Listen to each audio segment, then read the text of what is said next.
بسم اللہ الرحمن الرحیم۔ صلح حدیبیہ اور ابو جندل رضی اللہ عنہ اور ابو بصیر رضی اللہ عنہ کا قصہ۔ سن 6 ہجری میں حضور اکرم صلی اللہ علیہ وسلم عمرہ کے ارادے سے مکہ تشریف لے جا رہے تھے۔ کفار مکہ کو اس کی خبر ہوئی اور وہ اس خبر کو اپنی ذلت سمجھے، اس لیے مزاحمت کی اور حدیبیہ میں آپ کو رکنا پڑا۔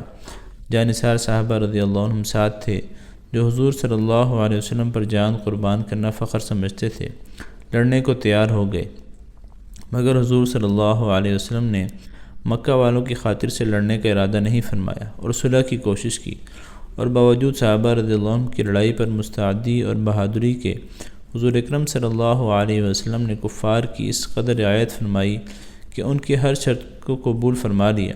صحابہ رضی اللہ عنہ کو اس طرح دب کر صلح کرنا بہت ہی ناگوار تھا، مگر حضور صلی اللہ علیہ وسلم کے ارشاد کے سامنے کیا ہو سکتا تھا کہ جانثار تھے اور فرما بردار، اس لیے حضرت عمر رضی اللہ تعالیٰ عنہ جیسے بہادروں کو بھی دبنا پڑا۔ صلح میں جو شرطیں طے ہوئیں، ان شرطوں میں ایک یہ شرط بھی تھی کہ کافروں میں سے جو شخص اسلام لائے اور ہجرت کرے، مسلمان اس کو مکہ واپس کر دیں، اور مسلمانوں سے خدا نخواستہ اگر کوئی شخص مرتد ہو کر چلا آئے تو وہ واپس نہ کیا جائے۔ یہ صلح نامہ ابھی تک پورا لکھا بھی نہیں گیا تھا کہ حضرت ابو جندل رضی اللہ عنہ ایک صحابی تھے جو اسلام لانے کی وجہ سے طرح طرح کی تکلیفیں برداشت کر رہے تھے اور زنجیروں میں بندھے ہوئے تھے۔ اسی حالت میں گرتے پڑتے مسلمانوں کے لشکر میں اس امید پر پہنچے کہ ان لوگوں کی حمایت میں جا کر اس مصیبت سے چھٹکارا پاؤں گا۔ ان کے باپ سہیل نے، جو اس صلح نامے میں کفار کی طرف سے وکیل تھے اور اس وقت تک مسلمان نہیں ہوئے تھے، فتح مکہ میں مسلمان ہوئے۔ انہوں نے صاحبزادے کے تمانچے مارے اور واپس لے جانے پر اصرار کیا۔ حضور صلی اللہ علیہ وسلم نے ارشاد فرمایا کہ ابھی صلح نامہ مرتب بھی نہیں ہوا، اس لیے ابھی پابندی کس بات کی، مگر انہوں نے اصرار کیا۔ پھر حضور صلی اللہ علیہ وسلم نے فرمایا کہ ایک آدمی مجھے مانگا ہی دے دو، مگر وہ لوگ ضد پر تھے، نہ مانا۔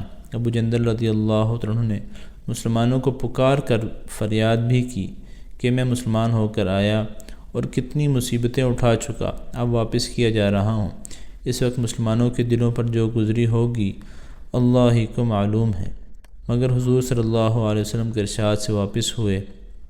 حضور صلی اللہ علیہ وسلم نے تسلی فرمائی اور صبر کرنے کا حکم دیا اور فرمایا کہ عنقریب حق تعالی شانہ تمہارے لیے راستہ نکالیں گے۔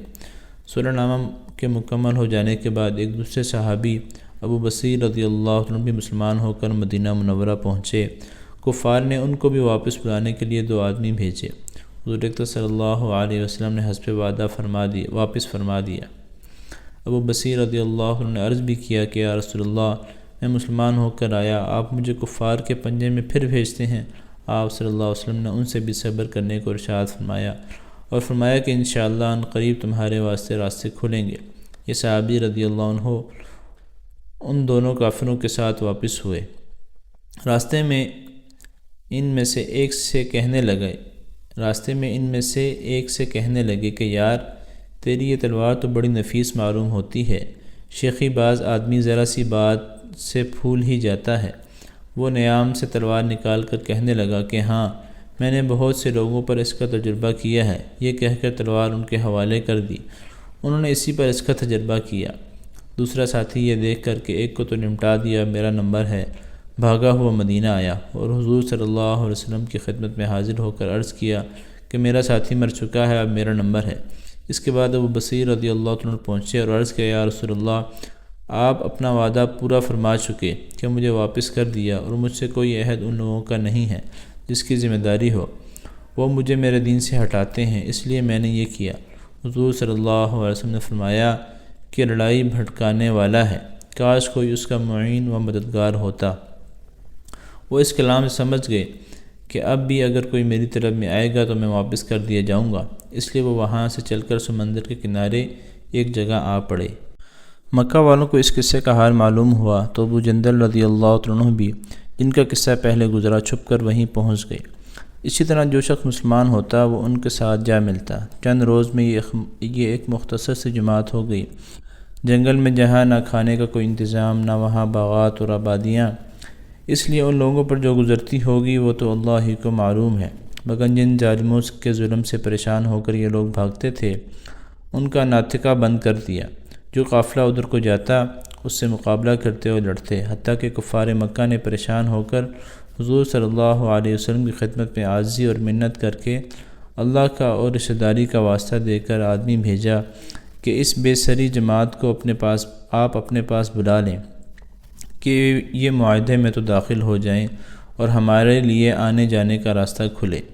لکھا ہے کہ حضور اکرم صلی اللہ علیہ وسلم کا اجازت نامہ جب ان حضرات کے پاس پہنچا تو ابو بصیر رضی اللہ عنہ مرض الموت میں گرفتار تھے۔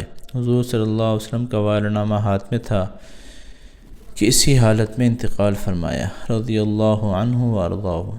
فائدے میں شیخ صاحب لکھتے ہیں، آدمی اگر اپنے دین پر پکا ہو بشرطے کہ دین بھی سچا ہو تو بڑی سے بڑی طاقت اس کو نہیں ہٹا سکتی، اور مسلمان کی مدد کا تو اللہ کا وعدہ ہے بشرطے کہ وہ مسلمان ہو۔